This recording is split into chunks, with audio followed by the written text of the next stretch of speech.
Hello guys, welcome back to this channel. In today's video, I'm going to show you how you can censor your eyes only with the CapCut effect. Okay, let's get into it. Here I have created a project in my CapCut application. And for example, guys, I'm going to censor this man's eye. So first of all, we need to go to this effect section. Then we have to select the body effect. And in this body effect, we can go to the mask category. This one.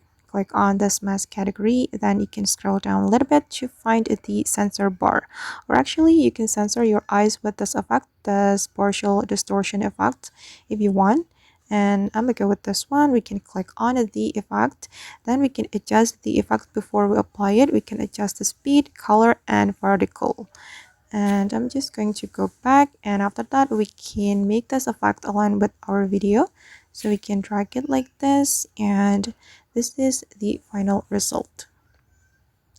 Alright guys, and that's how we can censor our eyes with the CapCut effect.